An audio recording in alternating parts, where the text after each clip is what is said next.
America आणि इराणचं चाललेलं युद्ध अजूनपर्यंत काही थांबण्याचं नाव घेत नाही आणि त्याचा फटका भारताच्या अर्थव्यवस्थेवर चांगलाच बसलेला आपण दिसून येतो.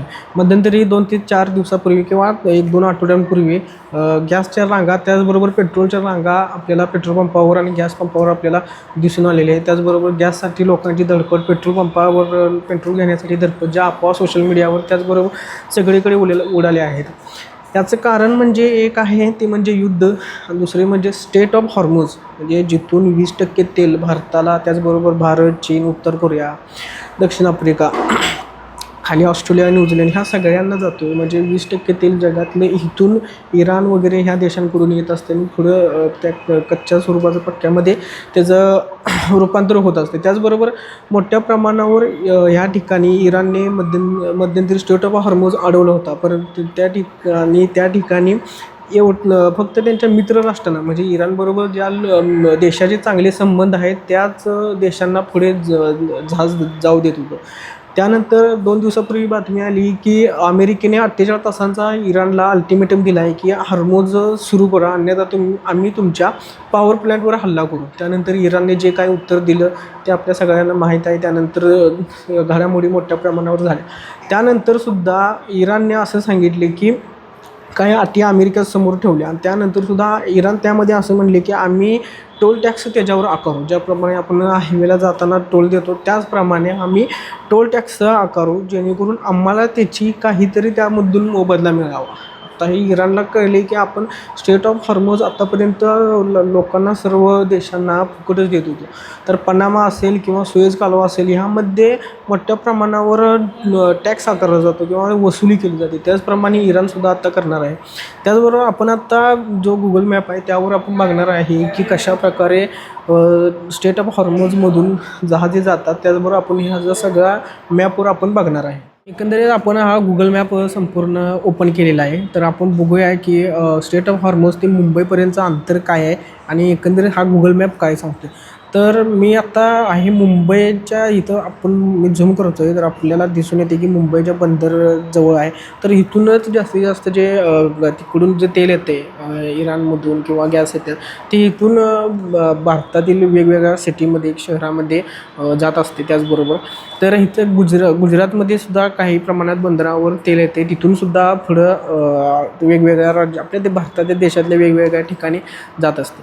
तर हे मुंबई ते जर आपण एकंदरीत अंतर किलोमीटरवर काढायचं बघितलं तर मुंबई ते स्टेट ऑफ हॉर्मुझचं अंतर, हॉर्मुझची सामुद्रधुनीचं अंतर 1400 ते 1500 किलोमीटरचं हे अंतर आपल्याला दिसून येतं. तर ह्या ठिकाणाहून मी आता हे झूम करतो, ह्या ठिकाणावरून आपल्याला दिसतं आहे की ह्या ठिकाणी युनायटेड अरब स्टेट आहे, जे इथं दिसतं आहे युनायटेड अरब स्टेट आहे. त्यानंतर इकडे कतार आहे हे आपल्याला दिसून येते. त्याचबरोबर इकडे या साईडला इराण आहे. तर ह्या ठिकाणी इराण आहे. तर आपल्याला असं दिसते तर इराण मध्यंतरी 48 तासाचा जो अमेरिकेने अल्टिमेटम दिला होता तर तो इराणला दिला होता, त्यावरती सगळा संघर्ष हा चाललेला आहे. आणि आत्ता जो काही सगळा अर्थव्यवस्थेवर भार पडलेला आहे, त्याचबरोबर वेगवेगळ्या देशामध्ये काय झालेला आहे, जो खालीपर्यंत जो तेल जातो आहे ऑस्ट्रेलिया वगैरे बाकी सगळ्या अशा देशापर्यंत जो तेल जातो आहे, त्या सगळा कांड जो झालेला आहे तो फक्त आणि फक्त या हॉर्मुझच्या सामुद्रधुनीमुळे झालेला आहे. कारण की इथे जे जहाजं आहेत इथं आपल्याला दिसते की इकडं पर्शियन गल्फ आहे. इकडे मी झूम करतो तर आपल्याला दिसून येते की हे पर्शियन गल्फ आहे. तर हा पर्शियन गल्फ म्हणून ओळखला जातो आणि इकडून हे गल्फ ऑफ ओमान आहे, जे की इकडून जाऊन हा अरबी समुद्राला मिळून त्यानंतर अरबी समुद्र आपल्याला माहिती आहे, सगळा आपल्याला भूगोलचा नकाशा वगैरे आपल्याला दिसते. तर अशा प्रकारे हॉर्मुझच्या सामुद्रधुनीतून किती मोठ्या प्रमाणात गॅस जातो हे पण आपण बघूया. आपण जर एक अंदाजा लावायचा बघितलं तर हॉर्मुझच्या सामुद्रधुनीमधून एकंदरीत 2 कोटी बॅरल ते 20 कोटी बॅरल डेली जात असतात. डेली इथून ही जहाजांची ने-आण होत असते. आणि ह्या चिंचोळा मार्ग जरी बघत असला तरी ही जी किलोमीटरचं अंतर जे आता मी झूम करून दाखवतो आहे, फक्त हे जे पाण्याचं जे दिसते तुम्हाला हे पाणी जे फक्त दिसते ना तुम्हाला, ह्या खाडीपासून ह्या जमिनीपासून ती ह्या जमिनीपर्यंतचं अंतर 154 किलोमीटर्स आहे, जे की आपल्या मुंबई ते पुणेसुद्धा अंतर कमी पडेल. जे की मुंबई ते पुणे अंतर 152 किलोमीटर्स आहे.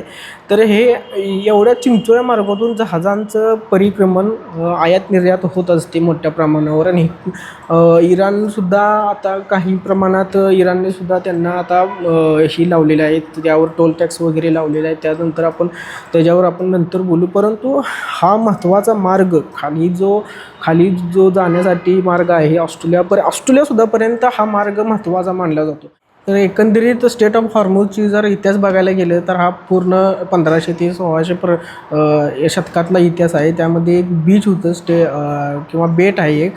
तर ह्या ठिकाणी आपल्याला दिसते ह्या बेटावरून त्याला स्टेट ऑफ हॉर्मुझ असं नाव पडलेलं आहे. हे जे बेट आपल्याला दिसतंय त्या बेटावरनं आपल्याला त्याचं नाव हे लोकांनी किंवा तिथे स्थानिक लोकांनी, त्याचबरोबर इराणने सुद्धा त्याचं नाव स्टेट ऑफ हॉर्मुझ ठेवलेलं आहे. तर जे आपलं गोवा आहे, जे गोवा मी मध्यंतरी नाव का काढलं, कारण की पोर्तुगीज जो होता वास्को द गामा, त्यांनी गोव्यामध्ये मोठ्या प्रमाणावर जे व्यापारी आहे, खलाशी म्हणा किंवा वेगवेगळ्या प्रकारचे व्यापारी जे येतात ते गोव्यामध्ये सुरुवातीला येत होते. तर मोठ्या प्रमाणावर जसे की गोवा महत्त्वाचा आपल्या गोवा असेल किंवा गुजरात असेल, या मोठ्या प्रमाणावर आपल्याला दिसून येतात. ते इकडनं जे तेल येते ते सगळं ह्या ठिकाणी 1500च्या 1600च्या आसपास या ठिकाणी येत होतं. त्यामुळे वास्को द गामा ह्याने गोवा आपल्या वर्चस्वाखाली आणला होता. त्याचबरोबर जे काही राजे महाराजे होते त्यांनी महत्त्वपूर्ण म्हणजे सामुद्रधुनी, जी हॉर्मुझची सामुद्रधुनी आहे, ह्याला काबीज करण्याचं प्रत्येकानं बघितलेलं आहे. कारण की इथून जे तेल जाणार आहे आणि आपल्याला जो टॅक्स येणार आहे त्यातून काही लोकांची देश अजूनसुद्धा चालू आहेत. म्हणजे आपल्याला जर बघितलं तर युनायटेड अरब वगैरे, कतार, इथून जे तेल वगैरे जातं ह्या नुसतं तेल टॅक्सवरून ह्यांना मोठ्या प्रमाणावर ह्यांची घरं चाललेली आहेत किंवा ह्यांची देशं चाललेली आहेत असं म्हणता येईल आपल्याला.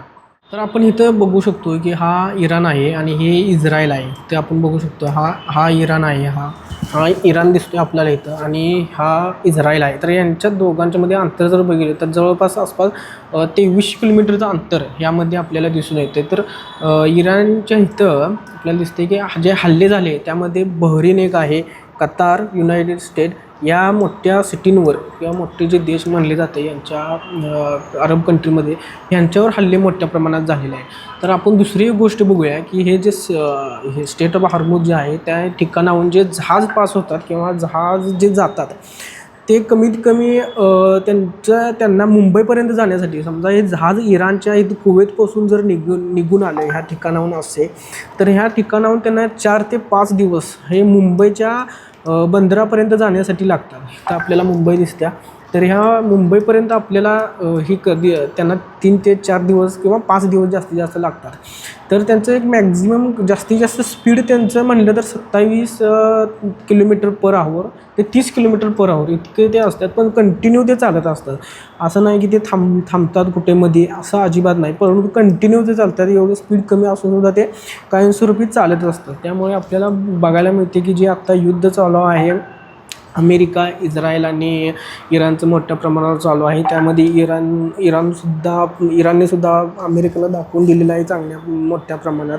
आणि जे मध्यंतरी इराणने जे केलं की सामुद्रधुनी आम्ही त्या लोकांसाठी चालू करणार जे आमच्याबरोबर चांगले संबंध ठेवलेत किंवा मोठ्या प्रमाणात आमच्या बरोबर जे मित्रत्वाचं नातं जे या देशांबरोबर त्यांनाच आम्ही इथून जाणार. त्यामध्ये आहे भारत, चीन, जपान हे देश त्यामध्ये सामील आहेत. त्यांनाच त्यामुळे आपल्याला एक पॉझिटिव्ह किंवा सकारात्मक बाब म्हणजे आपल्याला इराणने एक चांगला हिरवा कंदील दाखवला आहे असं म्हणण्यासारखं आहे. त्यामुळे सगळं जे कांड चाललं आहे किंवा सगळं जे रामायण महाभारत जी चाललं आहे ती फक्त आणि फक्त हॉर्मुझची सामुद्रधुनी ही बंद केल्यामुळे भारतात आणि वेगवेगळ्या देशांमध्ये मोठ्या प्रमाणावर हे जे आपल्याला अर्थव्यवस्था जी आहे ती कोलॅप्स झाली. काही देशांमध्ये आपल्याला दिसून येते ते आपल्याला या हॉर्मुझची सामुद्रधुनी बंद केल्यामुळे आपल्याला दिसून येत आहे.